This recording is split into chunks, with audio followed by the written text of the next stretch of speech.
just make you cry. And I don't wanna fight with you. I would rather lie to you. I promise now's not the right time. And I don't wanna fight with you. I would rather lie to you. Look away so you won't see. 안녕하세요, SA픽처스입니다. 저번 시간에 이어서 야경사진 잘 찍는 법, 이번엔 약간 심화편이라고 할 수가 있는데요. 그냥 소소한 좀 더 심화된 팁들을 알려드릴 거예요. 첫 번째로는 일단은 야경사진을 찍는 사진이 굉장히 중요합니다. 매직아워라고 불리는 시간이 있는데요. 보통은 일몰 때를 기준으로 전후 1시간 정도를 매직아워라고 해요. 이 매직아워보다 좀 빠른 시간에서는 아직은 해가 지지 않았기 때문에 노을이 안 져서 하늘 색깔이 별로 안 예쁘고요. 그리고 건물들에도 불빛이 안 들어와서 야경사진의 느낌을 낼 수가 없고요. 그리고 시간이 너무 늦어버려서 저녁 8시나 10시 이때쯤 야경사진을 많이 찍기도 하는데, 그때는 하늘 색깔이 너무 까맣게 나와서 살짝 노을이 진 것보다는 덜 예쁜 야경사진이 돼요. 가장 좋을 때는 정말 해지기 직전이나 직후, 그때 건물들 불빛이 많이 밝혀져 있을 때가 제일 예쁜 야경사진이 나오는 것 같아요. 두 번째로 중요한 게 화이트 밸런스인데요. 야경사진을 똑같은 장소에서 이렇게 찍었는데 친구가 찍은 사진이랑 내가 찍은 사진이랑 색감이 완전 다른 경우가 굉장히 많아요. 카메라 브랜드에 따라서, 기종에 따라서 그 색감이 다르게 되는 건데, 색감이란 부분은 화이트 밸런스랑 밀접한 관계가 있어요. 보통은 내 사진은 너무 노랗게 나온다 라고 생각을 할 수가 있는데, 이때는 그 색온도의 설정값이 너무 높게 돼 있어서 그런 거거든요. 그럴 때는 화이트 밸런스를 보통은 오토로 하지만 이거를 수동으로 바꿔서 색온도를 낮춰서 설정을 해야 됩니다.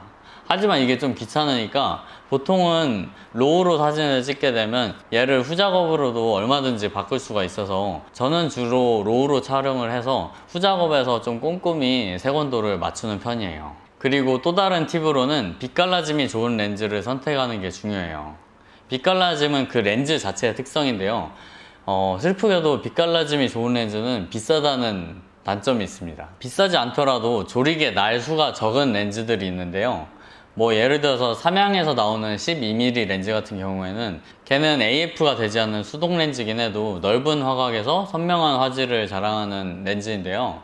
얘가 야경을 찍으면 또 멋있는 게 조리개 날수가 6날이에요. 그래서 6갈래로 빛갈라짐이 생기거든요.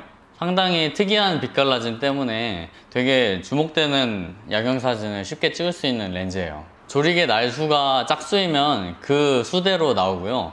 홀수인 경우에는 거기에 곱하기 2를 해서 나오는데, 요즘에는 그 보케를 중시하기 때문에 보통은 홀수로 약간 많게 나오거든요.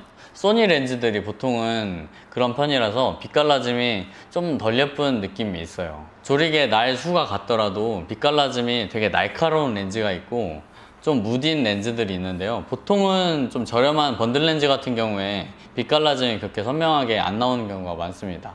아까 말씀드렸듯이 고가의 렌즈일수록 빛갈라짐도 선명한 그런 경향성을 띠는데요. 같은 고가 렌즈여도 소니 GM 렌즈 쪽보다는 캐논의 L렌즈 쪽이 빛갈라짐이 좀 더 좋은 것 같아요, 일반적으로는. 소니 GM 렌즈는 너무 그 예쁜 보케에만 집중을 해서 조리개 날수를 굉장히 많이 만들거든요. 선명하게 빛갈라짐이 나오긴 한데 날수가 너무 많은 느낌이긴 합니다.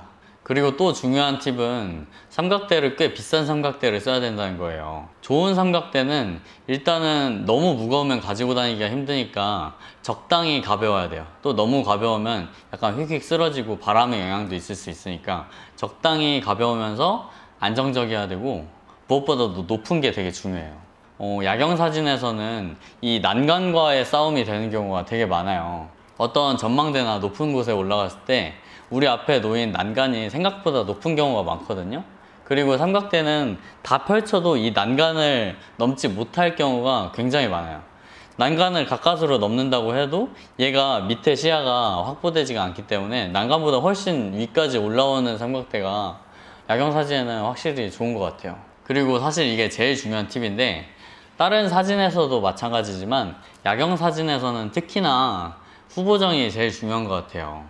그래서 JPG로만 찍기보다는 로우 파일로 찍어서 뭐 라이트룸이나 포토샵으로 후보정을 해서 내는 결과물이 그냥 JPG로만 내는 결과물에 비해서 정말 압도적으로 좋은 경우가 굉장히 많아요. 아까도 말씀드렸듯이 색온도가 야경사진에서 되게 틀어지는 경우가 많은데 그 부분에 대해서도 어느 정도 자유로울 수가 있고, 빛의 색이나 밝기, 채도 이런 부분도 나중에 그 분위기에 맞춰서 조절을 하는 편이 훨씬 더 좋은 야경사진을 얻을 수 있는 비결입니다.